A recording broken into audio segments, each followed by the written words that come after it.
Si Maris, kasalanan niya ito. Pinakain niya kami ng uod at may amag na pagkain. Anak, Roger, tingnan mo ang tiyan ko. Maraming mga insekto sa loob.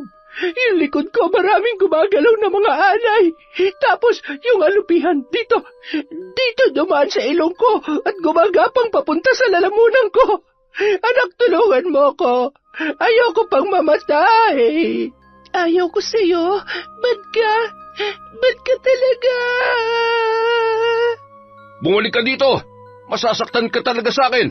Sige, kapag lumabas ka sa tarangkahan na yan, hinding-hindi ka na makakabalik dito. Nene! Nene! Ang kapal ng mukha mo, Roger. Sobrang sama ng ugali mo. Sinungaling. Bakit? Aalis ba sila kung tinatrato nyo ng tama? Akala mo ba hindi ko alam kung anong totoong nangyari? Alam mo, magpasalamat ka dahil mas pinili kong ilayo ko sa iyong anak ko kaysa ipakulong ka. Napakasama mo. Paano mo nagawa yun sa anak ko, ha? Pareho lang kayo ng nanay mo. Mga abusado. Tama na. Manahimik ka. Manahimik ka, sabi. Sino ka? Bakit mo ako pinapahirapan ng ganito? Tama na. Maawa ka. Hindi ko na kaya. Tulong! Tulungan niyo ako! Bakit ako makikinig sa pagmamakaawa mo, Roger? Naalala mo ba kung paano kami nagmakaawa sa iyo ni Nathan? Wala ka namang pakialam, diba? Wala kang awa. Kaya pasensya na. Dahil hanggang sa malagutan ka ng hininga, walang tutulong sa'yo. Kahit pa sarili mo walang magagawa upang takasan ng kamatayan sa ngalan ng itim na kapangyarihan. Taon 2018, Bicol. 5:00 ng hapon matapos ang misa ay dagsana ang mga tao palabas ng simbahan. Mahigpit na nakahawak si Maris sa kamay ng kanyang anak na si Nathan, na noon ay nasa 14 na taong gulang pa lamang. Dahil sa espesyal na kondisyon noon ay umaasta yon na tila ba 7 taong gulang na bata. Pilit nung kumakawala sa kamay ng kanyang ina at dahil siksikan ay tuluyan na nga siyang nabitawan ni Maris. Anak, Nathan, saan ka pupunta? Hintayin mo si nanay. Nawala yun sa kanyang paningin, kaya naman napahawak sa kanyang ulo si Maris at nagpalinga-linga. Ramdam niya ng mga oras na yon ang pangangatog ng kanyang tuhod at malakas na tibok ng kanyang puso. Hindi naman kasi pamilyar sa lugar na yon si Nathan. Napabuntong hininga na lamang siya nang makita niya ang kanyang anak sa tapat ng nagtitinda ng cotton candy. Oh, heto. Sa'yo na yan. Wala ka bang kasama? Thank you po. Manong, magkano po? Ay, 10 piso lang. Mukhang paborito niya ata eh. Ay, naku po. Paglalaroan niya lang po yan, Manong. Salamat po. Halika na, Nathan. Ikaw talaga? Bakit mo tinakbuhan si nanay? Bumili si Nathan cotton candy. Nanay, gusto ko rin yun. Nanay, please. Ay, siya, sige. Basta, huwag mo munang bubuksan yung cotton candy mo, ha? At masusobrahan ka na naman sa matamis. Paalis na si nanay, kaya dapat malusog at hindi magkasakit ang baby Nathan ko, ha? Aalis ka, nanay? Work ka na sa malayo? Yaya na lang po kasama ko. Hindi iiyak si Nathan, di ba, nanay? Opo, dahil big boy na ikaw. I love you, anak. Halika na, bumili na tayo ng ice cream mo, tapos uuwi na tayo, ha? Opo, I love you, nanay ko. Bata, hi! Matapos bumili ang mag-ina at naglakad papunta sa sakayan pauwi sa bahay ng kanyang kinakasamang si Roger, bigla na lamang may humawak sa braso ni Maris. Ano po yun, Lola? Gusto mo bang malaman kung ano ang aking nakikita, iha? Kailangan mong malaman para maiwasan at mapaghandaan mo ang mga mangyayari. Pasensya na ho, Lola. Gustuhin ko man po. Wala po akong dalang pera na ipambabayad sa inyo. Libre lamang ito, iha. Huwag kang mag-alala. Halika, dito tayo. Akin na yung mga kamay mo. Nakikita ko ang magandang kapalaran na naghihintay sa iyo sa ibang bansa. Ngunit may kapalit na pagsubok ang kaginhawahang matatamasa mo kapag hindi ka umiwas sa mga taong pinagkakatiwalaan mo. Makiramdam ka sa mga nakapaligid sa iyo. Hindi lahat ng nagpapakita ng kabutihan at pagmamahal ay totoo. Mahirap kumawala sa isang patibong na magdudulot ng isang malaking bangungot. Mag-iingat ka at ingatan mo ang anak mo. Gabayan ka nawa ng Diyos. Ipagdarasal ko ang iyong kaligtasan. Salamat ho, Lola. Sige po, mauna na po kami. Anak, halika na. Ubus na ice cream ni Nathan. Makalipas ang 3 araw, madaling araw pa lamang ay gising na si Maris at ang kanyang kinakasamang si Roger. Matapos ang 6 na buwang pagsasama ay nagpasyang magturo si Maris sa ibang bansa. Kumpara sa sahod na natatanggap niya sa pagtuturo sa Pilipinas ay triple ang sahod na offer sa kanya sa Thailand. Iiwan niya ang kanyang anak sa pangangalaga ni Roger at ni Aling Beth na nanay ng lalaki. Sa katunayan, masayang-masaya ang ina ni Roger sa naging pasya ni Maris na mangibang bansa para magtrabaho. May isa ring anak si Roger sa una niyang asawa na pumanaw na matapos maipanganak si Nene na noon ay 10 taong gulang pa lamang. Anak, aalis na si nanay, ha? Magpapakabait ka. Mahal na mahal kita, Nathan. Ate, sigurado po ba kayong hindi niyo siya gigisingin? Baka kasi hanapin niya kayo at magwala siya pagkising niya. Ay, mas mahihirapan akong umalis kung gising siya at makikita ko siyang umiiyak. Nakapagpaalam naman ako sa kanya kagabi. Yaya, ikaw nang bahala sa anak ko, ha? Huwag ka mag-alala. Aalalayan ka naman ng Kuya Roger mo. Tataasan ko rin ang sahod mo sa mga susunod na buwan. Basta ipangako mo lamang sa akin na aalagaan mo siya at... Wala po kayong dapat ipag-alala. Para ko na rin pong anak si Nathan. 5 taon na rin po akong naninilbihan sa inyo. Napamahal na po kayong pareho sa akin. Mag-iingat po kayo, ate, ha? Hihintayin po namin ni Nathan ang pagbabalik ninyo. Mahigpit ring niyakap ni Maris ang yaya ng kanyang anak. Malaki ang tiwala at nakikita niya kung paano nun inaalagaan ng mabuti si Nathan sa kabila ng kondisyon nito.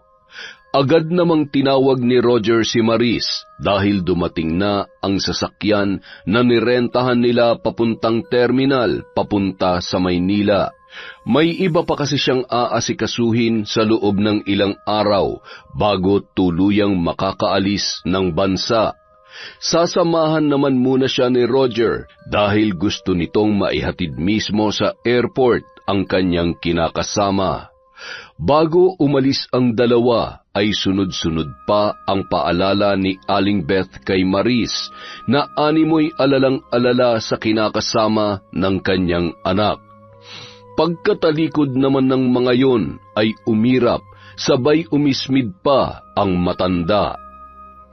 Bandang 7:00 ng umaga, pagmulat ng mata ni Nathan ay napansin niya na wala na sa kanyang tabi ang kanyang ina na lagi niyang kasama sa pagtulog. Wala na rin ang mga maleta, dahilan para sumigaw ito ng malakas na ikinagulat naman ng kanyang yaya na si Grace, pati na rin ang noon ay bumalik pa sa higaan na si Aling Beth. Nanay! Nanay! Nasaan si nanay? Hindi aalis si nanay. Hindi pwedeng umalis si nanay. Nathan, tama na yan. Di ba kinausap ka na ng nanay mo? babalik din naman siya agad, diba? Basta magbabait ka at makikinig kay Yaya. Tama na yan. Huwag ka nang umiyak. May natutulog pa, baka magising sila at pagalitan tayo. Yaya, huwag mong iwan si Nathan, ha? Opo, hindi ka iiwan ni Yaya. Love na love ka kaya ni Yaya. Hug na nga lang ni Yaya ang baby Nathan namin. Tahan na yan. Ano ba yan, ha? Bakit sumisigaw yung alaga mo? Hindi mo ba kayang patahimikin yan? Puiset, natutulog pa ang apo ko kaya patahanin mo yan. Ang laki-laki na kung makaiyak parang... Ay, sa bagay, hindi nga naman pala nakapagtataka. Pasensya na ho, Aling Beth. Huwag po kayong mag-alala. Kalmado naman na po siya. Malakas na isinara nun ang pinto, kaya lalong napahigpit ang pagkakayakap ni Nathan sa yaya nito. Takot, Nathan, Yaya. Takot ako sa kanya. Ayaw ko sa kanila. Uwi na tayo sa house, Yaya. Mababait naman sila, Nathan. Basta behave ka lang, ha? Hindi na tayo pwedeng bumalik doon. Malayo. At ito na ang bago nating bahay. Masasanay ka rin. At saka, mas malapit yung school mo dito, diba? Agad namang napakalma ni Yaya Grace si Nathan. Niyaya niya yun sa kusina at ipinagluto ng almusal. Agad namang tumungo si Aling Beth nang may maamoy na may kung anong piniprito si Grace sa kanilang kusina. Ano pa yan? May tirang ulam pa dyan kagabi, ah. Bakit kailangan magluto ng bago at sari-sari pa talaga? Hindi ka ba marunong magtipid? Aling Beth, binili naman po talaga yan ni ate para kay Nathan at yan lang din po ang gusto niyang kainin kapag almusal. Nangangatwiran ka pa? Anong paki ko kung para kanino mga yan? Baka nakakalimutan niyo kung kaninong bahay to. Nakikitira lang kayo sa akin, kaya ako magdedesisyon sa lahat. Sa susunod, matuto ka magpaalam sa akin bago ka magluto ng kung ano-ano dyan. Ang kapal ng mukha. Gutom ka, Lola? Huwag ka magalit kay Yaya. Gutom lang po si Nathan. Upo ka dito, Lola. Share tayo. Tapos ito kay Nene paggising niya. Kumain ka na lang pwede?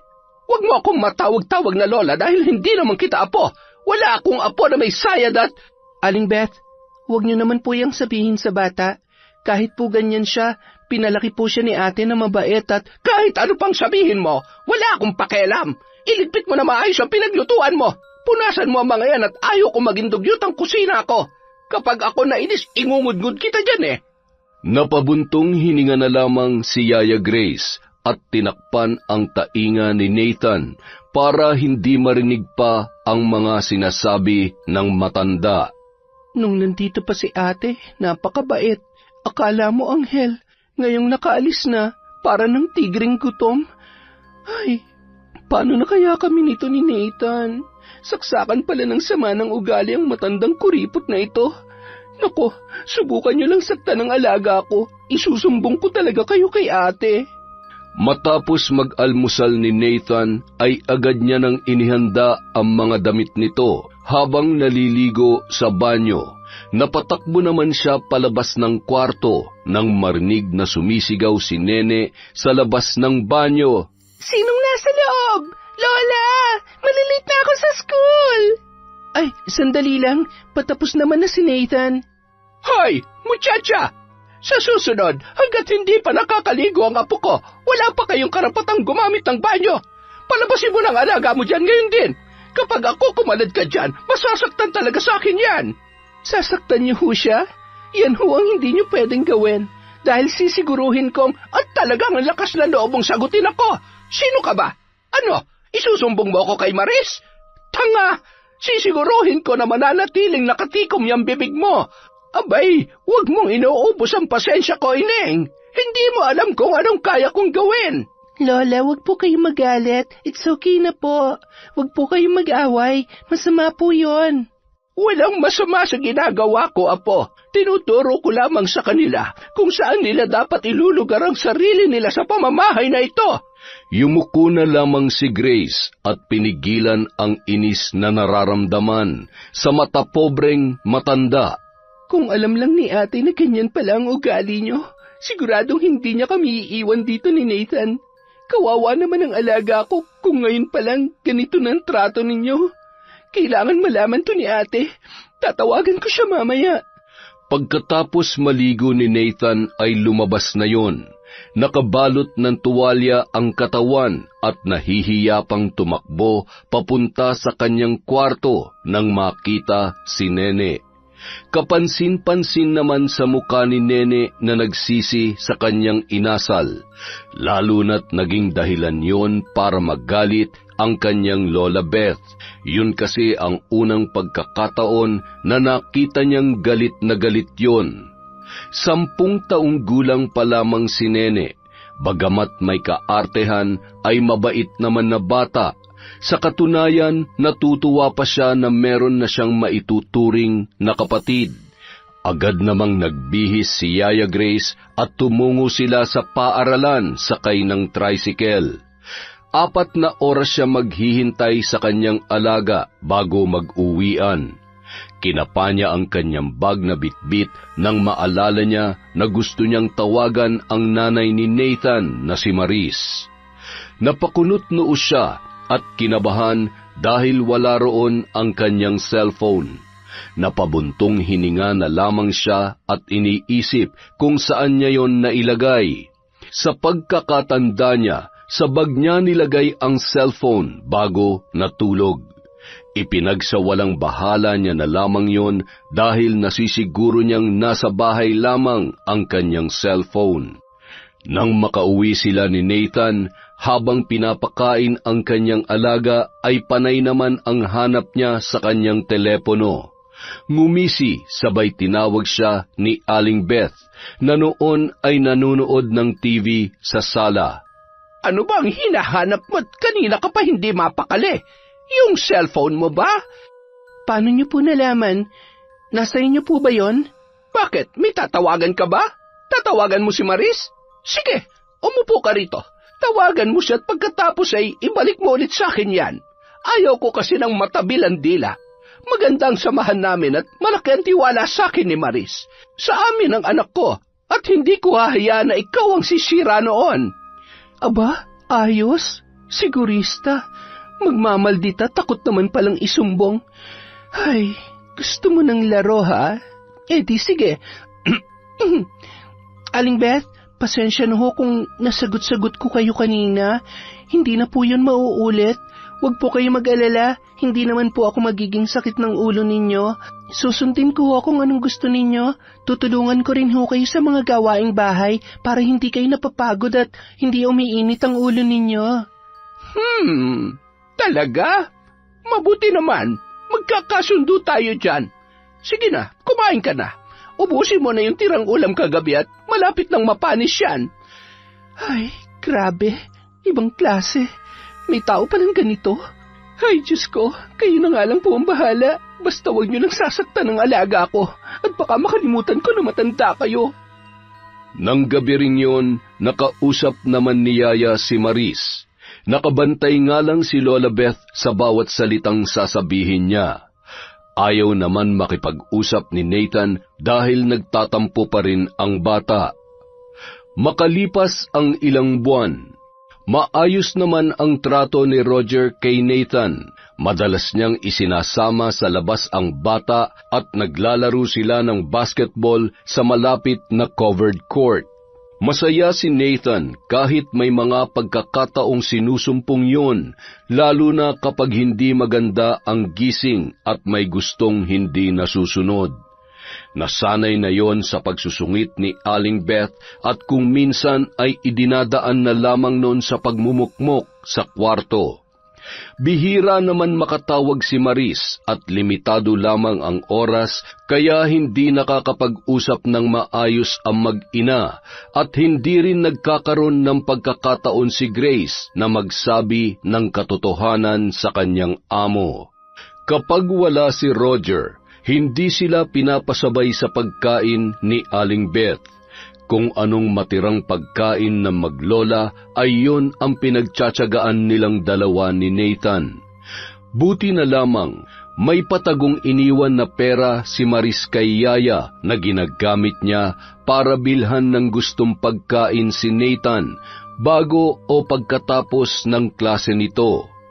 Makalipas ang 7 buwan, inutusan ni Aling Beth si Grace na mamalengke.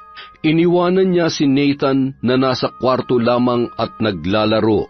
Nang dumating siya ay bahagya niyang sinilip yon at nagulat siya dahil katabi nun sa higaan si Roger. Hawak ni Roger ang tablet at may kung anong pinapapanood kay Nathan. Nang mapansin siya na nakasilip ay agad niyang pinatay yun. "Oh, nandyan na palang yaya mo. Ako nang bahala dito, Grace. Tulungan mo na lamang si Mama sa pagluluto." Sige po, Nathan. Anong pinapanood mo? Nanonood lang kami ng movie. Di ba, Nathan? Opo, magandang movie, Yaya. Nood ka rin mamaya. Talaga? Sige, enjoy ka dyan, ha? Huwag masyadong malapit sa screen yung mata para hindi sumakit, ha? Okay po, Yaya. Nang isara niya ang pinto, ay bahagya niya pang narinig ang halakhak ng dalawa at tila ba halinghing mula sa pinapanood ng mga yon. Bigla naman siyang tinawag ni Aling Beth kaya nabaling ang atensyon niya sa matanda. Kinagabihan, matapos magligpit sa kusina ay nadatnan ni Grace ang kanyang alaga sa kwarto na noon ay nanonood ng malaswang video. Napatakbo yon at agad na inagaw ang hawak na tablet ni Nathan. Nathan, bakit nanonood ka nito? Saan nang galing to, ha? Okay na yon. Okay na sabi yan, Yaya eh. Hindi, isusumbong kita sa nanay mo. Sige ka, buburahin ko na to at kahit kailan, huwag kang manonood ng ganito. Naintindihan mo ba? Huwag mong burahin, huwag sabi. Ayoko na sa'yo! Labas! Lumabas ka! Ayoko na sa'yo! Hoy! Bakit ang lakas-lakas na naman ang iyak mo, ha? Bakit ka nagwawala? Gusto mo bang hambalusin kita nitong walis tambo? Ano? Hindi ka pa rin titigil? Huwag po. Ako na hong bahalang magpatahan sa kanya. Nandyan pa po ba si Kuya? May tatanong lang po sana ako. May pinapanood po kasing masalang video si Nathan. Si Kuya lang naman po ang kasama niya kanina. Wala naman pong alam sa mga ganyan. Abat, ano akala mo sa anak ko, manyakis? Aba, alam mo namang may sira ang pag-iisip niyang alaga mo. Kaya kung ano-anong pumapasok na kalokohan sa utak niya. Talaga namang si Roger pa ang pagdidiskitahan mo? Hay, manahimik ka na, ha? Kung hindi, pareho kayong tatamaan sa akin. Agad namang isinara ni Grace ang pinto bago muling kinausap ang umiiyak pa rin na si Nathan. Tahan na, huwag ka nang umiyak. Hindi naman ako galit eh. Nathan, bawal kasi yun sa bata. Kaya binura ni Yaya. Huwag ka nang umiyak. Nagagalit si Aling Beth. Alam mo naman kapag nagalit yun, parang monster. Katulad nito. Krrrr. Tatawa na yan. Paano nga yung monster? Rawr! Oh, diba? Nakakatakot. Kaya huwag ka nang umiyak. Matulog ka na, ha? Hinaplos-haplos pa muna ni Grace ang buhok ng kanyang alaga bago tuluyang nakatulog yon. Napapaisip din siya na walang ibang naglagay nun sa gadget ng bata kundi ang padrasto nito. Para namang ewan yun si Kuya. Pati ba naman tong bata ay dadamay niya pa sa kalokohan niya? Ay, kagigil. Paano ko ba siya kukumprontahin? Nakakainis naman kasi eh. Hindi ba dapat alam niya na hindi yun pwede kay Nathan? Para namang walang anak na babae sa ginagawa niya. Ano bang gagawin ko? Baka mamaya kung ano-ano pang pumasok sa isip nitong alaga ko. Ilang linggo pa ang nakalipas, mas lalo lamang napapalapit si Nathan kay Roger. Bagay na ikinababahala naman ni Grace. Wala naman siyang magawa para pigilan o kumontra kapag nagbabanding ang dalawa. Maliban sa bagay na yun, ay may isa pang bumabagabag sa kanyang isip. Ilang beses niya na kasing nakikitang tila wala sa sarili, namumula ang mata at sumisinghut-singhut pa si Roger at umuuwi ng alanganing oras. Hanggang sa isang dapit hapon, habang may tinatapos na labahin sina Aling Beth at Grace, ay nanonood naman ng pelikula sa kwarto si Nene at ang kuya Nathan nito. Nagulat si Nene nang bigla siyang patungan at hawakan sa kamay ni Nathan at nagpupumilit yon na siya ay halikan. Huwag ka malikot, Nene. Laro lang tayo, tulad nung napapanood namin ni Tatay Roger. Aray, bitiwan mo ako, kuya. Anong ginagawa mo? Masama yan! Lola! Tatay, tulong! Ha? Si Nene yun ah. Nene, anak! Tumakbo yun papunta sa kwarto ng kanyang anak at hindi makapaniwala sa kanyang nakita. Agad niyang hinila si Nathan at itinulak. Tatay, gusto niya akong halikan. Hayop ka! Mapapatay kita! Bakit galit, tatay? Bakit galit at saktan si Nathan? Laro lang naman kami ni Nene, ah. Anong laro sinasabi mo dyan? Nene, dito ka lang. Tuturuan ko ng leksyon tong lokong to. Hinila niya si Nathan sa braso at kinaladkad papunta sa may likurang bahagi ng bahay, malapit sa labahan kung saan abala sina Aling Beth at ang yaya ni Nathan na si Grace. Ano hong nangyayari? Kuya, saan niyo dadalhin si Nathan? Bitawan niyo siya! Nasasaktan ng bata, ano ba? Yaya, tulong! Tulong, Yaya! Sakit! Bitawan mo ko, tatay, please! Diyan ka lang! Huwag kang makikialam, kung hindi, tatamaan ka rin sa akin. Ano ba kasyang nangyayari? Sinubukan pa naman pagsamantalahan si Nene, kaya talagang makakatikim sa akin to eh. Ano? Lintik ka! Ay, Diyos ko! Sandali lang at pupuntahan ko ang apo ko! Kuya, alam niyo naman ho ang kalagayan niya. Pwede niyo namang pagsabihan. Nakikinig naman yan eh. Hindi niya naman... Manahimik ka! Halika dito, Nathan. Dito ka nababagay sa kulungan ng aso. Hindi ka lalabas dyan hanggat hindi ka nagtatanda. Kuya, maawa naman po kayo kay Nathan. Naaawa ka? Gusto mo isama kita sa loob ng kulungan, ha? Aray ko, maraming langgam po, Yaya. Tatay, kagat si Nathan. Ayaw ko dito, tatay. Huwag mo akong matawag-tawag na tatay. Wala akong anak na katulad mo. Kuya, ako na po nakikiusap. Huwag niyo naman gawin sa kanya to. Hindi ba kayo naaawa?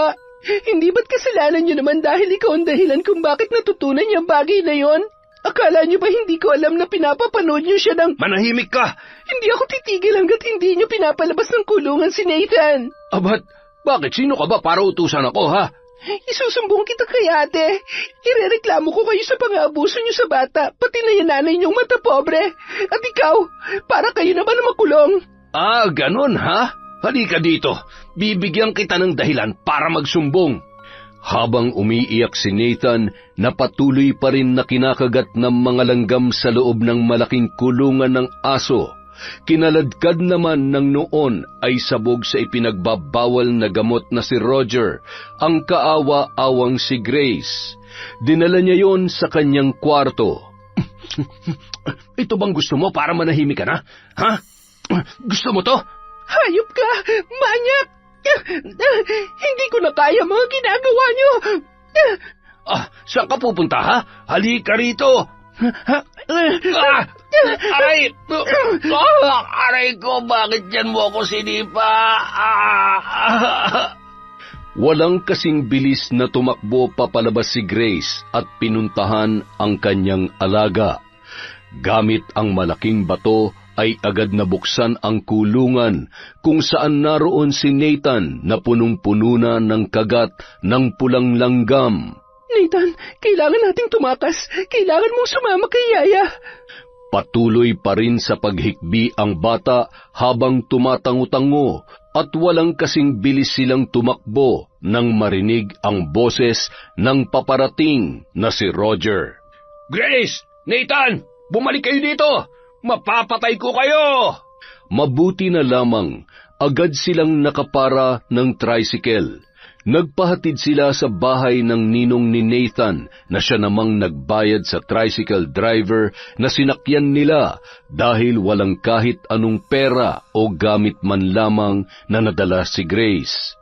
Ano ba talagang nangyari? Bakit may mga pasa kayo? Bakit ang daming pantal ng inaanak ko?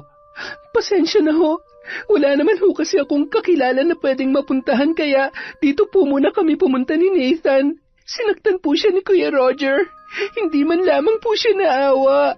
Patuloy na isinalaysay ni Grace ang nangyari na labis namang ikinagalit ng ninong ni Nathan na si Mike. Maliban kasi sa inaanak niya sa binyag si Nathan ay matagal na silang matalik na magkaibigan ni Maris. Sabi ko na nga ba wala talaga akong tiwala sa Roger na yun.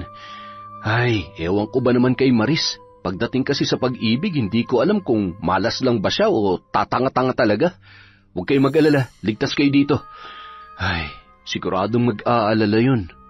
Bandang 8:00 ng gabi, sakay ng kotse ay dinala nila sa malapit na ospital si Nathan dahil bigla yung inapoy ng lagnat at iniinda ang sakit ng ulo na tumama sa pader nang itulak yon ni Roger. Ayaw ko dito, Yaya. Ayaw ko dito. Nanay, gusto ko si Nanay. Huwag ka nang umiyak. Uuwi na rin naman tayo mamaya kapag maayos ng resulta ng mga test mo at kapag bumaba na yung lagnat mo. Huwag ka matakot. Nandito naman si Yaya habang nasa malayo ang nanay mo. Sabi ko naman sa'yo, diba? Hinding-hindi kita pababayaan. Kinabukasan, isang tawag ang natanggap ni Roger mula kay Maris. Nay, ikaw nga sumagot. Di ko alam kung ano sasabihin ko Sira ulo ka. Sagutin mo na. Sabihin mo ang totoo. Tinangay ng yaya niya ang anak niya. Tapos ang problema. Ay, sakit sa ulo talaga ang Grace na yon. Ipapahamak pa tayo ng mga yan. Hello, mahal. Buti napatawag ka. Kumusta? Heto, okay naman. Kayo, kumusta kayo dyan? Si Nathan, si Yaya, nasaan sila? Pwede ko ba silang makausap? Umalis sila Nababagot kasi si Nathan at nagmamaktol kanina kaya sabi ko, ipasyal muna ni Grace. Kasama rin nila si Nene. Ganun ba? Kaya pala hindi sumasagot sa cellphone niya. Mabuti naman. Ikaw, kumusta ka dyan? Abala ka ba sa negosyo mo? Oo, mahal. Plano ko ngang ipaayos yung... Ay, siya nga pala. Hindi muna ako makakapagpadala ngayong buwan, ha? Kasi nagka-problema. Baka sa mga susunod na buwan pa. Ay, sige na, nagmamandali rin kasi ako. Kinumusta ko lang talaga kayo. Tawagan mo naman ako kapag nandyan si Yaya at Nathan. May itatanong lang ako at namimiss ko na yung anak ko. Bye. Mahal, sandali, hello. Buisit na yan, anong sabi? Hindi man lang ba nag-usisa? Kailan daw siya magpapadala? Wala, hindi raw siya magpapadala. Buisit. Diyan nga muna kayo, mag-iisip lang ako ng paraan para mahanap ko na yung dalawang yun. Anak, ayoko makulong, ha? Baka mamaya ay pa-DSWD tayo ng Grace na yon. Magsumbong sa mga pulis o kung saan-saan. Tumigil na nga kayo. Sakit na nga ng ulo ko Hindi ko na alam kung anong gagawin ko. Ay, teka, alam ko na. Hindi kaya... Roger, saan ka pupunta? Ay, wag mo akong iwan dito. Paano kapag may dumating na pulis, ha? Anong sasabihin ko? Roger! Roger, bumalik ka dito! Ay, mamamatay na ako sa nerbiyos. Ano ba naman kasi at nangyayari ang mga ito? Ay! Samantala, bandang 8:00 ng gabi, habang pinapakain ni Grace ng hapunan si Nathan, masayang-masaya naman yun sa masasarap na ulam na niluto ng kanyang ninong. Abala noon ang lalaki na may kausap na babae sa kanyang cellphone.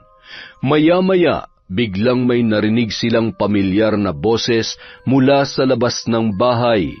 Agad namang nagtago sina Nathan at Grace sa may likod ng bahay. Niyakap ni Grace ng mahigpit ang kanyang alaga nang mapansin ang takot at panginginig noon. Samantala, ikaw pala, Roger. Napadalaw ka. Anong meron? Mike, Ano kasi, hinahanap ko si Grace at si Nathan.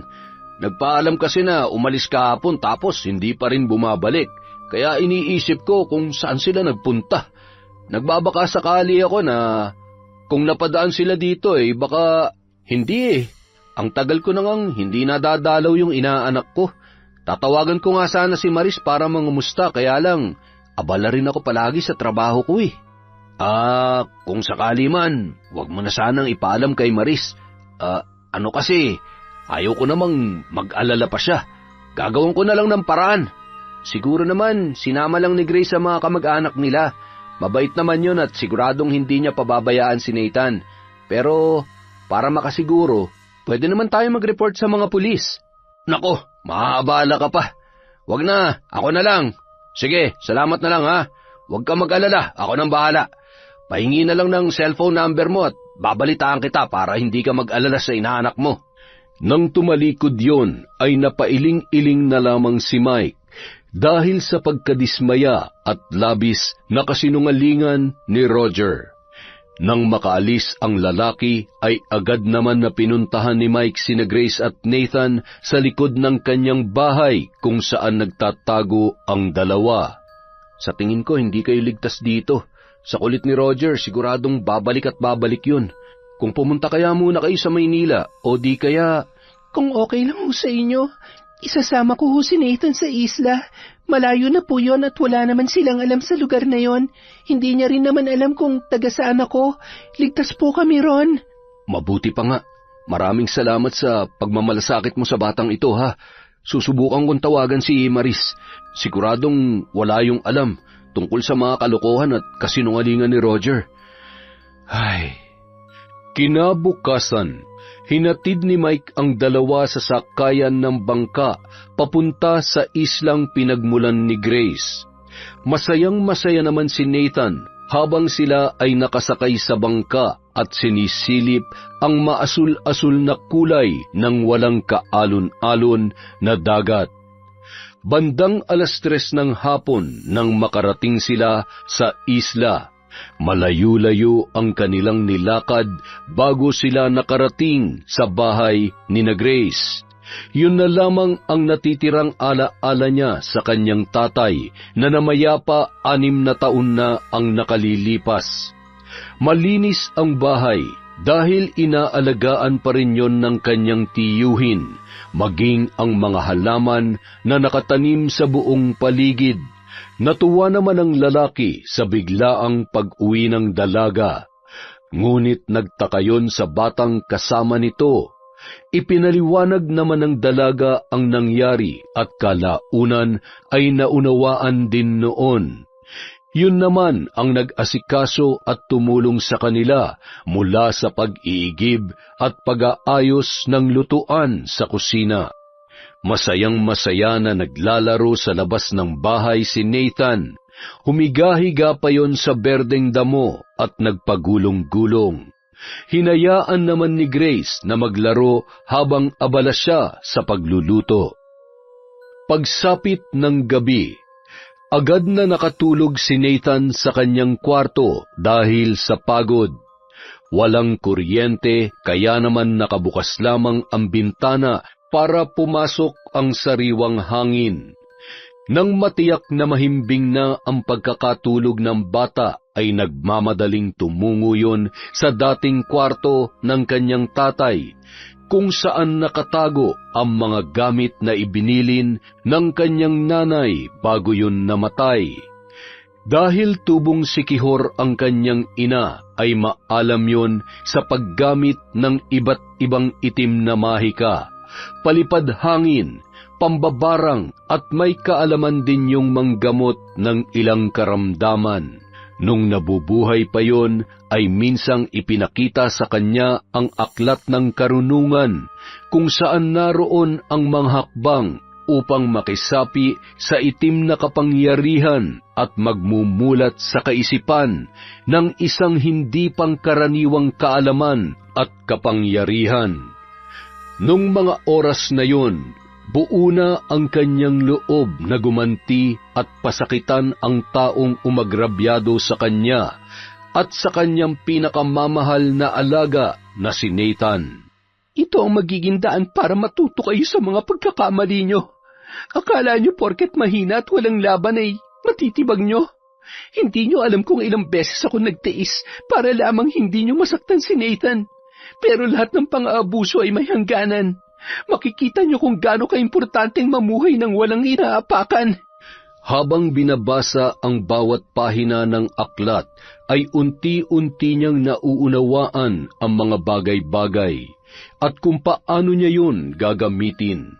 Sa pagpapatuloy na pagbabasa ay hindi niya maunawaan kung bakit tila sa bawat orasyon sa aklat na yun ay nagmamarka sa isip at kanyang mga mata. Hanggang sa inilabas niya na ang ilang mga nakatagong gamit sa panggagamot at pambabarang na nasa isang kahon na yari sa dahon ng karagumoy. Luma at tastas na ang ilang bahagi noon. Kapansin-pansin ang isang malaking bote na may laman na 6 pinatuyong mga insekto, pako, bato at mga tinik. Nang buksan niya yon ay umalingasaw ang masangsang na amoy. Isa sa mga araw na ito, pasasaan ba't mabubuhay ko kayong muli? Kayo ang magiging katuwang ko upang maisakatuparan ng pagpaparusa sa mga taong umalipusta at pinagsamantalahan ng kabaitan ko. Minsan lang naman akong magtiis pero kapag napuno na ako, hindi ako magdadalawang isip na iparana sa inyo ng doble ang mga kasalanan nyo. Wala nang libre-libre ngayon, kaya lahat ay pagbabayaran mo, Aling Beth. Lalong-lalo ka na, Roger. Habang lumilipas ang panahon, lalong lumalalim ang kaalaman niya sa paggamit ng aklat upang magamit ang itim na kapangyarihan.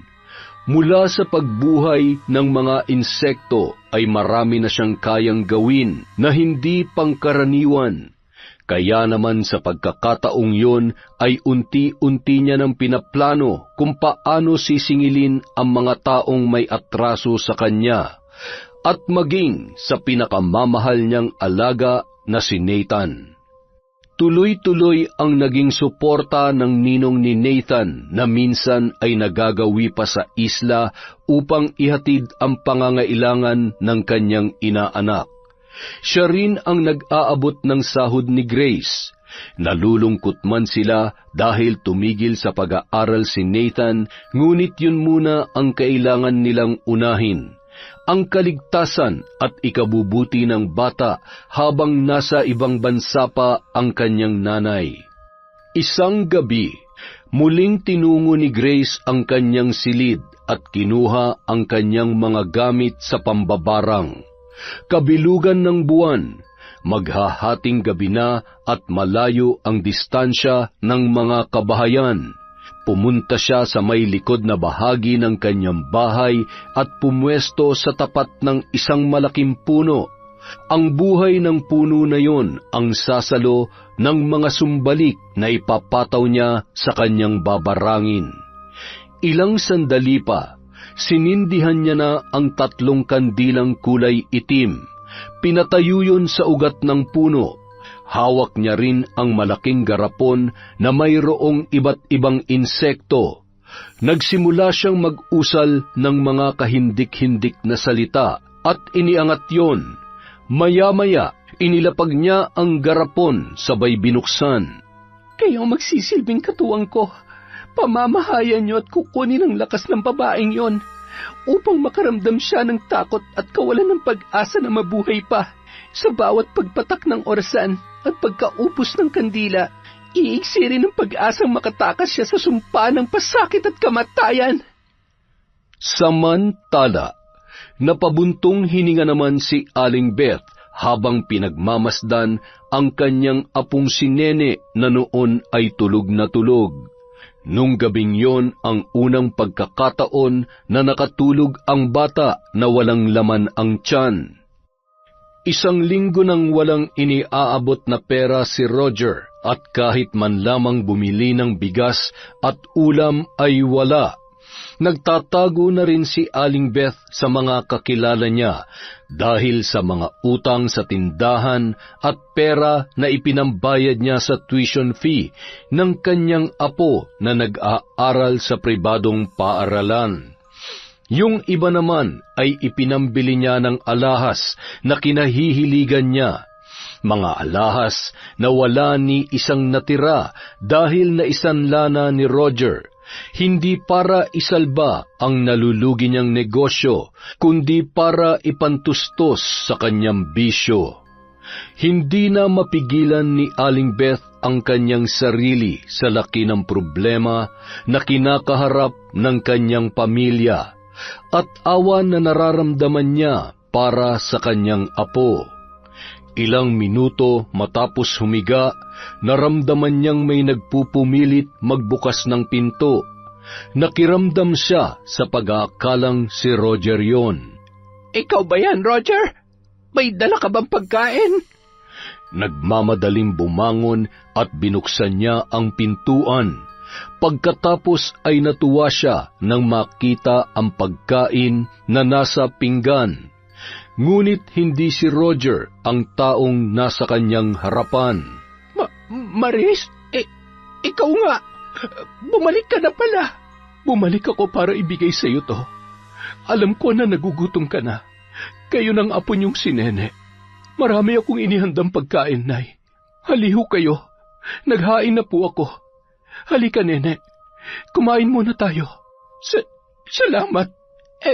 Salamat at umuwi ka na. Gutom na kasi kami ni Nene. Si Roger, hindi pa rin siya umuwi. Masayang-masaya ang maglola at napapalunuklaway pa nang makita ang napakaraming masasarap na pagkain. Takam na nilantakan ang mga nakahain. Hanggang sa napatigil ang mga yon nang muling magsalita si Maris. Mukha nga kayong gutom na gutom. Kawawa naman kayo. Pero bago kayo sumubo ulit, pwede niyo bang sagutin ang tanong ko? Nasaan si Nathan? Nasaan ang anak ko? Maris, hindi ko alam. Wala kaming kasalanan. Kung mayroon mang dapat maragot sa pagkawala niya, ay ang walang hiya niyang yaya. Siya ang kumuha sa anak mo, hindi kami. Maniwala ka. Ginawa ni Roger ang lahat para mahanap sila. Sinungaling ka. Ayan, kainin yung lahat ng yan. Ubusin nyo. Anong mga yan? Nene, apo, huwag. Huwag mong kakainin ang mga uod at mga amag na yan. Ang sarap ng mga to, Lola. Salamat, Nanay Maris. Nene, apo, itigil mo yan. Huwag! Nung mga oras na yon, bumangon sa higaan ang nanlalambot na si Nene at pilit na ginigising ang kanyang lola na noon ay tila ba binabangungot at tinatawag ang kanyang pangalan. Lola, gising! Tumising ka! Ano po nangyayari sa iyo, Lola? Mainit ka, Lola. Inaapoy po kayo ng lagnat. Biglang bumalikwas ang matanda, sabay niyakap ng mahigpit ang kanyang apo. Hangus na hangus yun na animoy tumakbo ng malayo. Maya-maya, nagpapagpag na yun ng katawan at naglululundag sa di malamang kadahilanan. Huwag! Umalis kayo sa katawan ko! Tulungan mo ako, Abo! Tanggalin mo mga insekto sa katawan ko! Tulong! Tulungan mo ako! Lola! Lola! Tatay! Umuwi ka na, Tatay! Tatay! Maya-maya, dumating na ang tila wala na naman sa sariling si Roger. Oh, bakit umiiyak ang prinsesa ni tatay, ha? Nandito na ako. May dala akong... Teka, ano nangyari sa lola mo? Nay! Nay, gising! Anak ng... Ngayon ka pa ba magkakasakit? Wala tayong pera, gumising ka, Nay! Kanina pa ba siya nawala ng malay, ha? Kani-kanina lang po. Tatay, ano pong gagawin natin? Binuhat ni Roger ang kanyang ina at ilang sandali pa nagkamalay na rin yun. Ikinagulat ni Roger ang malaking pagbabago sa inaasal at itsura ng kanyang nanay. Panay rin ang pagsasalita noon na tila ba nasisiraan na ng bait. Si Maris, kasalanan niya ito. Pinakain niya kami ng uod at may amag na pagkain. Anak, Roger, tingnan mo ang tiyan ko. Maraming mga insekto sa loob. Yung likod ko, maraming gumagalaw na mga alay. Tapos, yung alupihan dito dumaan sa ilong ko at gumagapang papunta sa lalamunan ko. Anak, tulungan mo ko. Ayoko pang mamatay. Nay, ano ba naman at nagkakaganyan ka? Mabuti pa kumain na kayo. Nalipasan lang kayo ng gutom. Nene, anak, halika na. Kumain ka na. Ay, buti nakautang ako sa tropa ko. Alam mo, mabuti pa. Ibenta na natin tong bahay na to eh. Walang-wala na tayo. Walang-wala. Inuuna mo kasi ang bisyo mo, kaya ayan. Wala na ang negosyo. Nganga na rin tayo. Nene, halika. Kamutin mo naman ang likod ko. Ang kati-kati eh. Ay, ako na. Sandali. Ano to? Nay, ang dami yung sugat at may mga gumagalaw na. Nay, may mga... Ano ang mga to? Sinubukang dalhin ni Roger sa albularyo ang kanyang ina. Ngunit tinapat sila ng matandang albularyo na huli na para mabawi pa ang sumpa na ikinabit kay Aling Beth. Matapos ang 1 buwan mula ng kabilugan ng buwan ay tuluyan ng pumanaw yun. Sa pagkamatay ng matanda ay lalo lamang lumala ang pagbibisyo ni Roger. Wala na halos laman ang kanilang bahay dahil paunti-unti niya nang binebenta ang mga gamit na naroroon.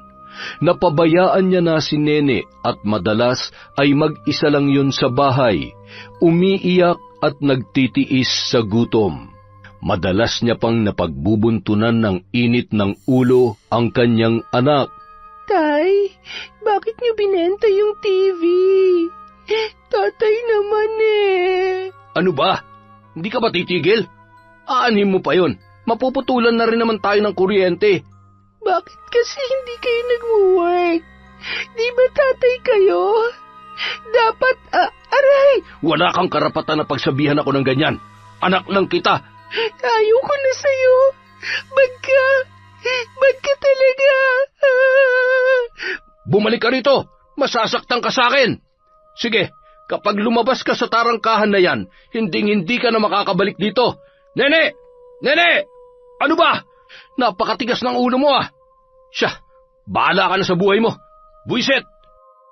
Makalipas ang ilang araw, isang sasakyan ang tumigil sa harapan ng tarangkahan ng bahay. May dalang maleta ang babae. Maayos ang forma at malayo pa ay nakangiti na. Maris, ikaw ba yan? Anong ginagawa mo dito? Sa tagal mong hindi nagparamdam, bigla ka na lang babalik na parang walang nangyari. Galit ka ba? Ikaw naman. Abala lang ako sa trabaho. Pasensya na. Huwag ka na magtampo. Nandito na nga ako eh. Hindi ko naman kayo nakalimutan. Ang payat mo naman. At saka parang ang lalim ng mata mo. At tuyot na yung balat mo. Nagbibisyo ka ba? Ano? Biro lang, mahal. Oh, hindi mo man lang ba ako patutuloyin? Miss na miss ko na ang anak ko. Kayong lahat dito. Nathan, anak, nandito na si nanay. Wala dito ang anak mo. Ano? Anong wala? Nasaan siya? Namasyal ba sila ng yaya niya? Paanong mamamasyal wala ka namang ipinapadalang pera? Ay, matagal nang nawawala ang anak mo. Hindi ko alam kung saan siya tinangay ni Grace. Basta nagulat na lang kami ni nanay na bigla na lang silang nawala. O baka naman kasangkot ka sa pagtatago sa kanya. Ano? Ang kapal ng mukha mo, Roger. Sobrang sama ng ugali mo. Sinungaling. Bakit? Aalis ba sila kung tinatrato nyo ng tama? Akala mo ba hindi ko alam kung anong totoong nangyari?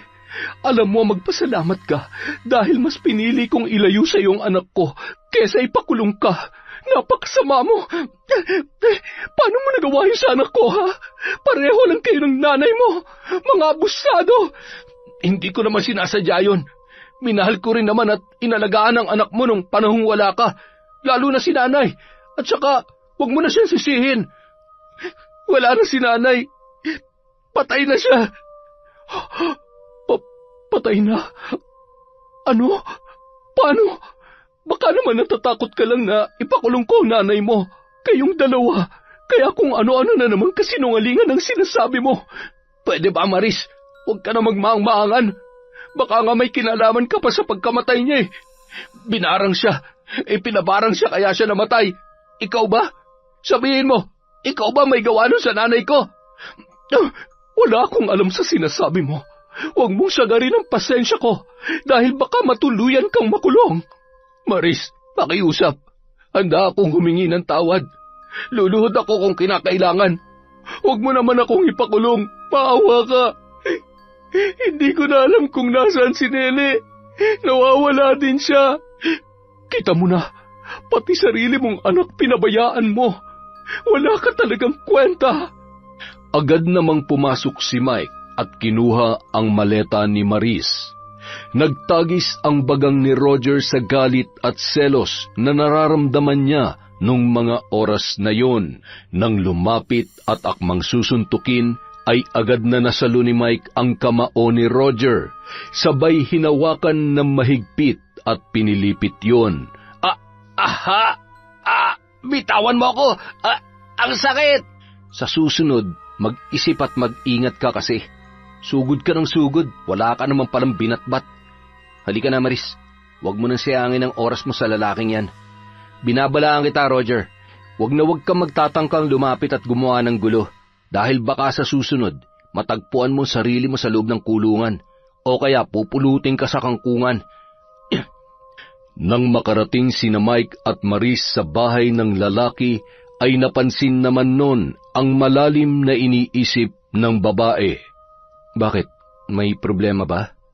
Huwag mong sabihin na naaawa ka sa hayop na yon. Mike, hindi. Nag-aalala lang ako kay Nene. Kawawa naman yung bata. Biktima lang din siya.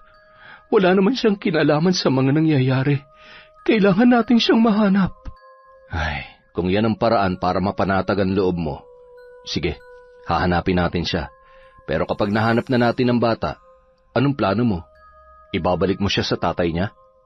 Aalagaan mo? Menor de edad pa siya.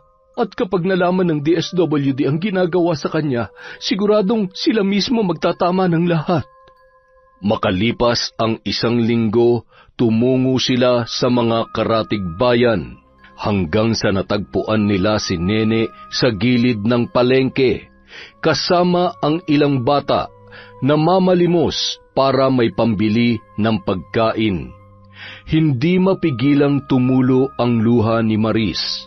Awang-awa siya sa bata at hindi maipagkakaila na hindi niya man kadugo ay itinuturing niya na yon bilang tunay na anak. Kasama ang ibang bata ay pinakain niya ang mga yon. Masayang-masaya naman si Nene na muling makita ang kanyang nanay Maris. Pansamantala nilang iniuwi si Nene para kausapin ng masinsinan. Huwag niyo po akong ibabalik kay tatay. Ayaw ko po doon. Sinasaktan niya po ako at lagi po siyang galit. Uuwi ng lasing at inuubos niya po yung mga gamit sa bahay. Wala na rin po kaming pagkain, nanay. Hindi kita ibabalik sa tatay mo. Pero hindi rin pwedeng si nanay ang mag-aalaga sa iyo dahil kailangan ko rin agad bumalik sa trabaho ko. Pero sisiguruhin ko na magiging maayos ang kalagayan mo. Maaalagaan, ligtas at makakapag-aral ka ulit. Huwag ka nang umiyak.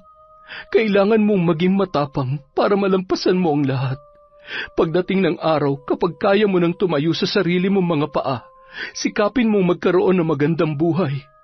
Pero sana, lagi mong pairalin ang kabutihan sa puso mo. Naiintindihan mo ba si Nanay, Nene? Matapos maisaayos ang kalagayan ni Nene, ay parang nabunutan ng tinik si Maris, lalo na't nagsisimula na ring mag-imbestiga ang DSWD sa kapabayaan at pang-aabuso ni Roger sa sarili niyang anak.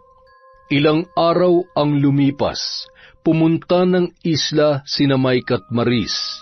Tumalun-talun pa sa tuwa si Nathan nang makita ang nanay at ninong niya.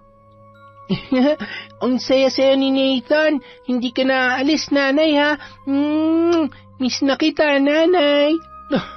Sobrang miss na rin kita, anak ko. Ang taba-taba mo na.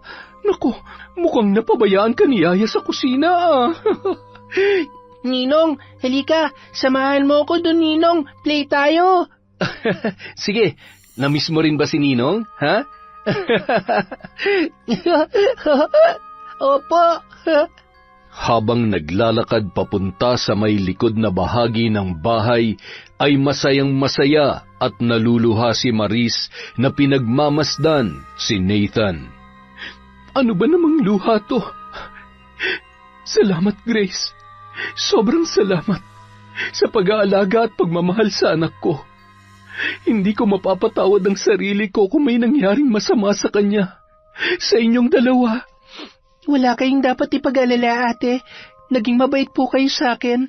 Pamilya ko na po kayo. At si Nathan, para ko na rin po siyang tunay na anak. Masaya po ako kapag masaya siya. Kaya ako ang unang-unang masasaktan kapag malungkot at may mga api sa kanya. Kaya lahat ng kasamaan nila, dapat lang napagbayaran nila. Dapat lang yun sa kanila. Kulang na kulang pa. Ha? Anong ibig mong sabihin? Wala po, ate. Huwag niyo na lamang pong intindihin yung mga sinabi ko. Tuloy na po kayo sa loob para makapagpahinga kayo. Nagluto rin po ako ng paborito niyong suman at pansit. Nako, mukhang kinukulit ni Nathan ang ninong niya. Mukhang masayang-masaya dito ang anak ko. Opo, at saka, alam niyo po, ang dami niya na rin kaibigan dito. Paano po lahat ng dumadaan binabati niya? Hindi na rin po siya iritable katulad ng dati. Sobrang laki ng naitulong mo sa kanya. Parang ikaw na nga ang nanay niya eh. Naku po, parang wala namang araw na hindi niya kayo naaalala. Bago matulog, magpe-pray siya tapos lagi siyang nagwi-wish na umuwi na kayo. Ay, kung pwede nga lang na dito na lamang ako. Kaya lang, hindi pa tapos ang kontrata ko. Konting tiis pa. Iniisip ko nga, paano kung may sarili ka na ring pamilya? Huwag po kayo mag-alala. Wala pa naman po sa isip ko yan. Isa pa, masaya na po ako sa buhay na meron ako ngayon. Kayo ho, baka gusto nyo na hong kulayan yung naudlot na love life nyo ni Kuya Mike. Mas mabait at halata naman pong mahal niya pa rin kayo. Ikaw talaga. Ay nako, mas gusto ko munang matikman yung niluto mo kaysa pag-usapan ng love life ko. Sige po. Pagsapit ng gabi, magkatabing natulog si Nathan at ang ninong Mike niya. Si Maris at Yaya naman sa kabilang kwarto. Nagising si Maris ng hating gabi. Wala sa tabi niya si Grace, kaya naman bumangon siya para hanapin yon. Napansin niyang nakaawang ang pinto, kaya nasisiguro niya na lumabas yon ng bahay. Samantala, kabilugan ng buwan at napakaraming bituin sa kalangitan. Napangiti pa siya at pumikit habang nilalasap ang malamig na simoy ng hangin. Nagpatuloy siya sa paglalakad hanggang sa makarating sa likod na bahagi ng bahay at nagpalinga-linga. Ay, saan kaya nagpunta si Grace? Gabing-gabi na, hindi man lamang nagpaalam. Nang bumaling siya sa isang direksyon, ay napansin niya ang tila baliwanag ng isang kandila. Dagdag pa ang boses ng isang babae na animoy may binibigkas na hindi niya maintindihang mga salita. Lumakad siya papalapit doon at amoy na amoy niya na ang usok ng kandila. Kasabay ng pagkaupos ng kandila At ang luha nito ay simbolo ng buhay mo. Hindi kita bibigyan ng pagkakataon na itama ang pagkakamali mo dahil wala sa akin ang salitang kapatawaran. Kamatayan mo lamang ang magpapagaan sa galit na nararamdaman ko. Magdusa ka, Roger! Magdusa ka! Sa kabilang banda, napabalikwas si Roger sa kanyang kinahihigaan. Nagpalinga-linga siya nang maramdaman ang init na tila pinapatakan ng kandila ang kanyang katawan.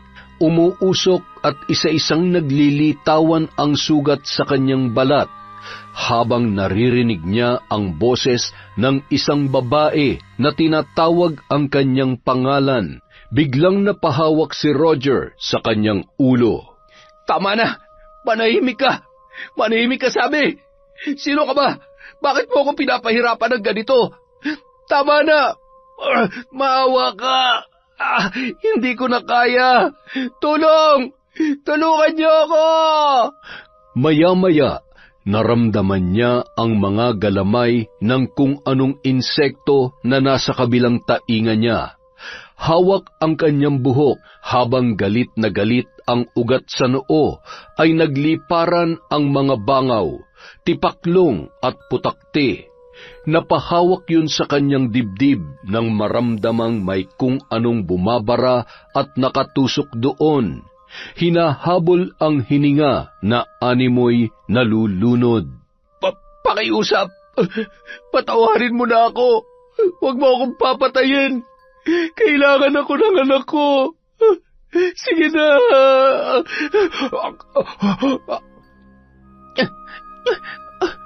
Bakit ako makikinig sa pagmamakaawa mo, Roger? Naaalala mo ba kung paano nagmakaawa sa'yo si Nathan? Wala ka namang pakialam, di ba? Wala kang awa, kaya pasensya na. Dahil hanggang sa malagutan ka ng hininga, walang tutulong sa'yo. Kahit pa sarili mo walang magagawa upang takasan ang kamatayan sa ngalan ng itim na kapangyarihan. Mga pulang langgam, ano pang hinihintay nyo? Pagpiestahan nyo ang ari ng lalaking manyakis na yan upang maranasan niya ng triple at higit pa sa sakit na pinaranas niya kay Nathan.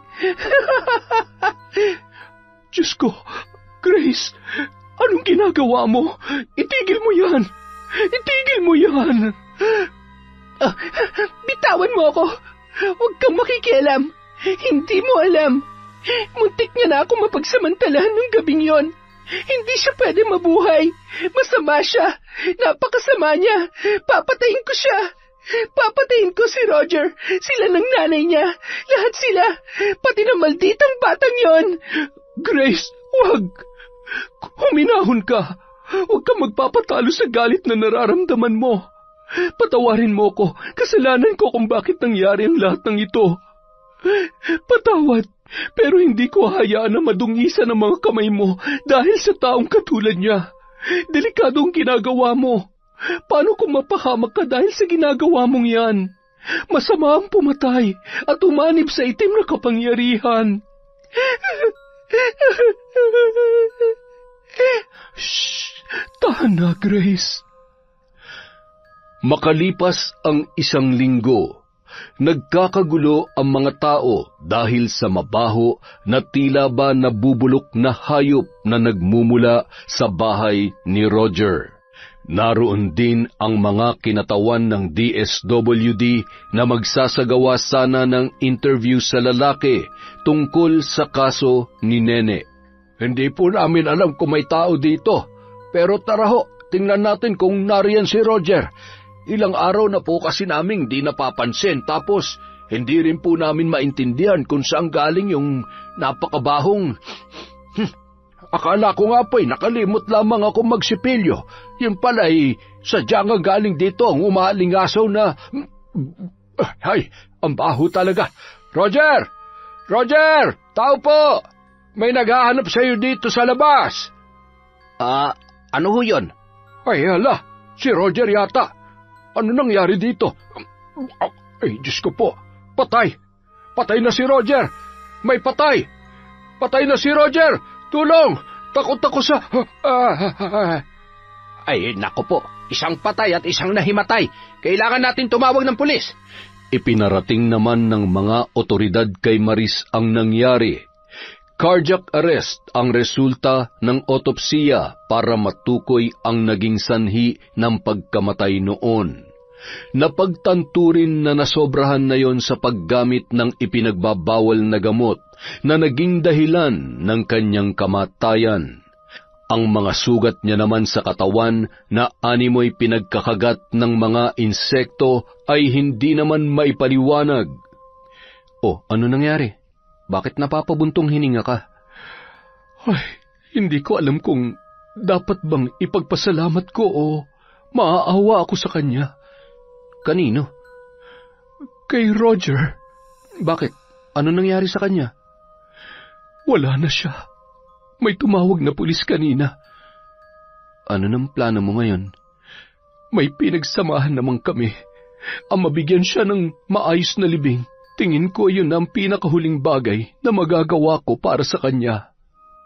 Agad namang ipinaalam ni Maris kay Grace ang nangyari.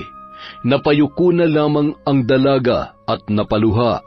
Sobrang sama ko po ba? 2 taong napatay ko dahil sa pambabarang. Ate, masama akong tao. Hinaya ko mabahira ng kasamaan ng kamay ko dahil sa mga taong katulad nila. Hindi kita masisisi sa mga nangyari. Nagalit at nasaktan ka lang. Naging mali lang ang paraan ng paghihiganti mo pero hindi ibig sabihin masama ka ng tao. Nagkamali ka, oo. Mali ang pumatay at lalong mali na makianib sa itim na kapangyarihan. Maaaring sinubok ka lamang din ang pagkakataon. Grace, naniniwala ako na mabuti kang tao. Mas nangingibabaw ang kabutihan dyan sa puso mo. Hindi pa huli ang lahat. Ngayong napagtanto mo na kung ano ang mali at tama, panahon na para itama ang lahat. Panahon na para tumiwalag ka sa itim na kapangyarihan. 6:00 ng gabi, tinungo nila ang lugar kung saan isinasagawa ni Grace ang pambabarang. Sa tapat ng kahoy na saksi ng kanyang mga sumpang binitawan, kinilabutan si Maris nang makita ang paninilaw ng mga dahon noon na animoy namamatay na. Diyos ko, paano kung sa'yo bumalik ang sumpa? Inaral kong mabuti ang aklat, kaya huwag ka na mag-alala para sa akin, ate. Sa ngayon, ibabaon ko na mga gamit na ito. Palalayain ko na rin ang puso ko sa galit at nakaraan ko. Pangako, hinding-hindi ko nagagamitin ang itim na kapangyarihan. Kinaumagahan, pumunta sila sa bayan. Doon muna sa bahay ni Mike na malagi ang mga yon habang mayroon silang inaasikaso. Matapos mailibing si Roger ay para na ring nabunutan ng tinik sa dibdib si Maris. Sobrang bait mo, ate. Kasi kung ako, hindi ko ipapalibing yon.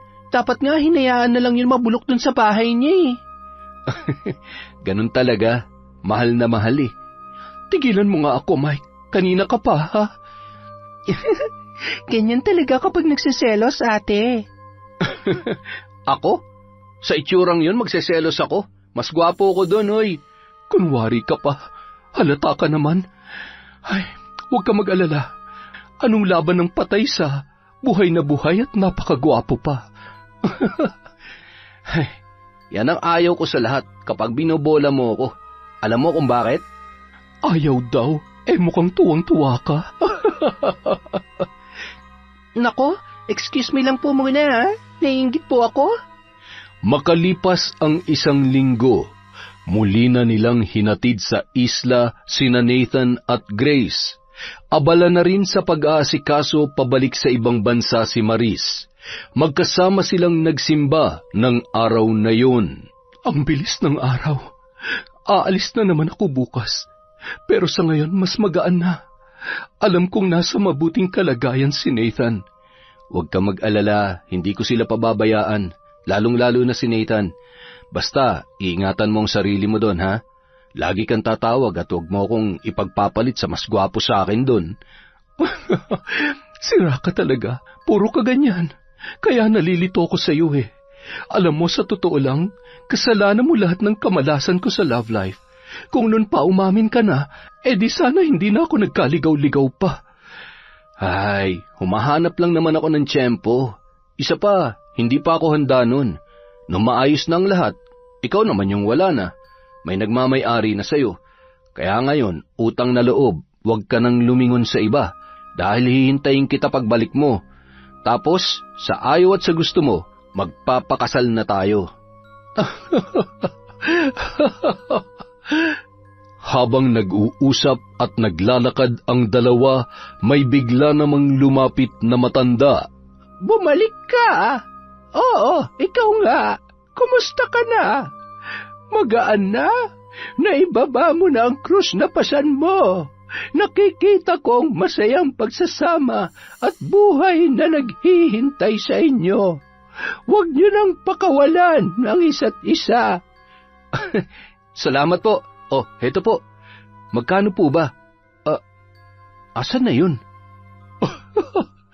Nakaalis na agad. Alam mo, totoo lahat ng sinasabi niya. Siguro kung naniwala ako sa sinabi niya noon, hindi na siguro ako umalis at iniwan si Nathan at Grace sa bahay na yon. Ay, pero tapos na ang lahat. May dahilan ng Diyos kung bakit nangyari ang lahat ng ito. Halika na, kumain muna tayo at nagugutom na ako. Makalipas ang 2 taon, habang naglalakad si Mike papunta sa bahay ni Grace sa isla, bitbit ang mga pasalubong at iba pang mga pinamili. Napapalingon naman ang mga tao at ang ilan ay kumakaway pa. Dahil ilang ulit nang nagpapabalik-balik si Mike doon, ay namumukaan na rin siya ng mga taga roon. Siguradong masusurpresa si Nathan. Nung nakaraan, kinukulit niya ako na pauwi na raw kita. Talaga? Miss na miss niya na siguro ako. Siyempre naman, parang ako. Miss na kaya kita. Tse, paano mo ako mamimiss Maya't maya ka naman tumatawag. Ay, iba pa rin naman yung magkasama tayo. Oo na, teka, si Nathan ba yun? Saan kaya siya pupunta? Nathan, anak? Nanay ko! Miss na kita, nanay ko. Miss you din po, Ninong. Teka, saan ka pupunta? Bakit may dala kang gumamela at talagang 3 pa? Sandali lang ako, nanay. Pupunta lang ako sa girlfriend ko. Ano? Girlfriend? Anak naman, hindi ka pa... Bye, nanay. Babalik din ako agad, Ate, di ba ang kulit? Akalain mong iniyakan niya pa ako kanina dahil ayaw kong payagan na mamitas ng bulaklak. Ibibigay lang pala sa apo ni Nanay Estela. Nako, mas stress na naman yung matanda. Maigi pa sundan natin. Diyos ko po, hindi ako makapaniwala. Binata na ang anak ko, Mike. Mukhang mas madiskarte pa sa akin yung inaanak ko Aba, nung ganyang edad ko, tumingin sa crush ko, hindi ko magawa. Tse, napaka-torpe mo kasi. Samantala. Tao po. Oh, Nathan, ikaw pala. Aba, nakaporma ka pa talaga. Anong sadya mo't bakit may dala kang bulaklak? Bulaklak po para kay sa apo ko. Nako, umalis na siya. Kinuha na ng tatay niya. Baka sa susunod na buwan na siya dumalaw dito. Iniwan ako ng girlfriend ko. Hindi siya nagpaalam sa akin. Ay, nako, lagot na. Paano ko ito patatahanin? Nathan, huwag kang umiyak. Kapag bumalik siya sasabihan agad kita, ha? Dahil wala ang aking magandang apo, kay Lola na lang yan at ilalagay ko dun sa altar. Ayaw matanda, ayaw, ha? Ay, bastos na bata ito Sus Mariosep, paano ba tatahan ito? Nathan? Bakit umiiyak si Nathan? Sinaktan niyo po ba siya? Nathan, nasaktan ka ba? Grace, hindi. Wala akong ginagawa sa bata.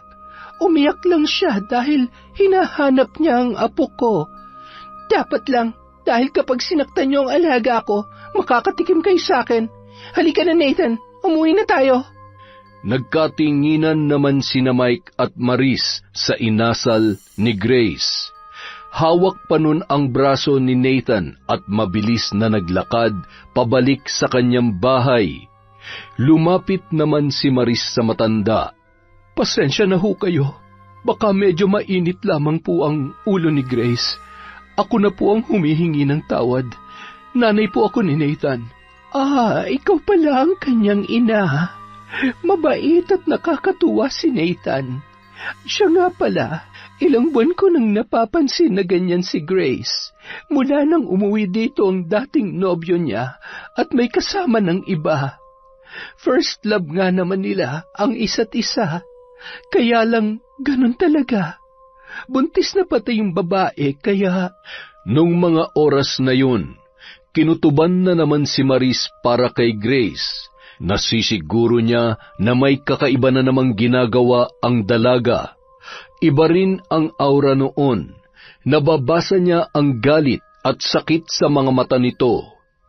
Kinagabihan, matapos maghapunan ay agad na silang tumungo sa kani-kanilang silid. Natatawa pa si Maris habang pinapakinggan ang harutan ni Mike at Nathan sa kabilang kwarto. Hindi naman mapakali sa higaan si Grace. Hindi rin gaanong nagkukwento yon katulad ng dati.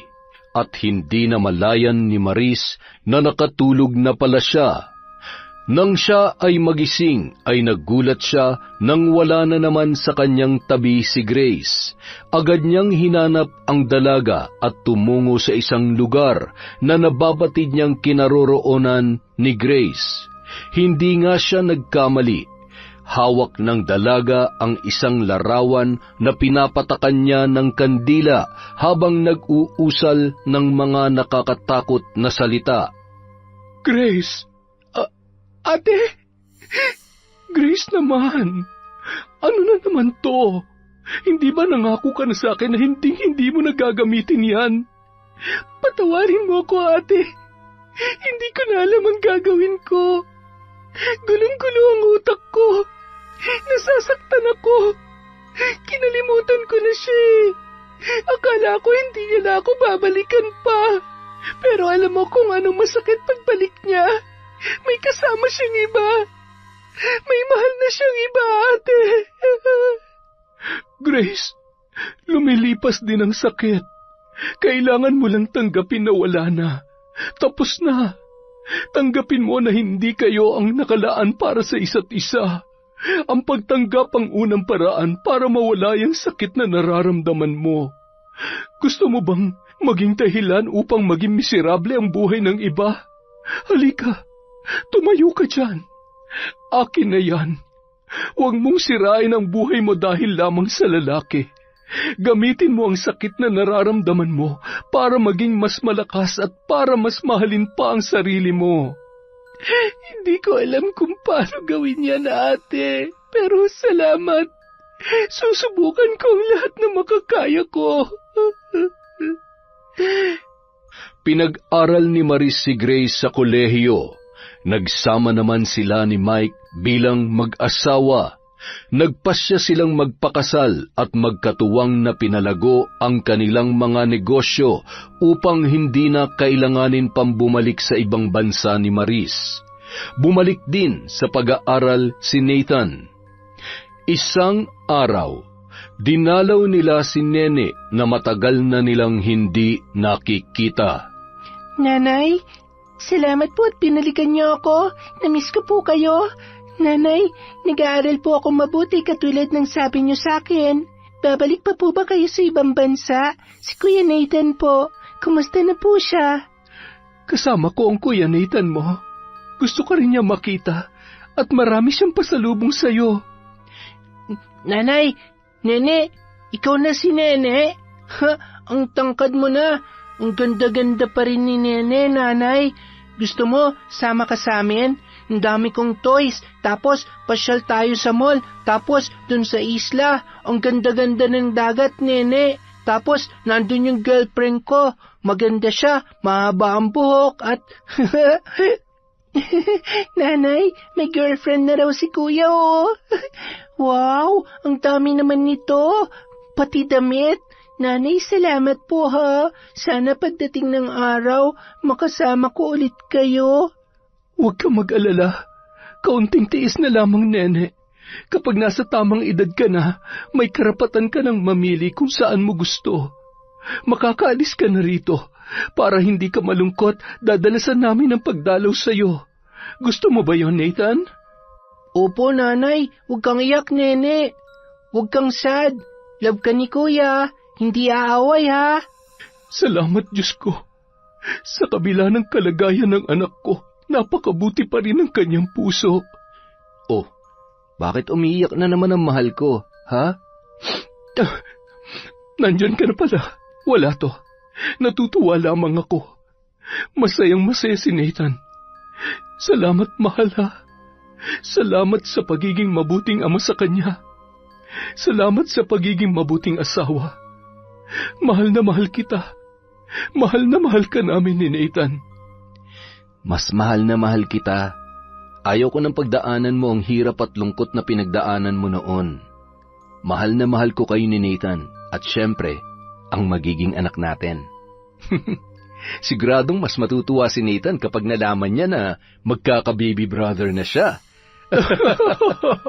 Tama ka.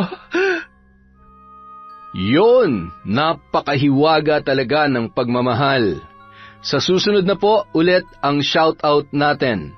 Naglilista pa po si Kwentong Enteng. Maraming salamat po sa walang sawang pagsuporta sa Kwentong Enteng.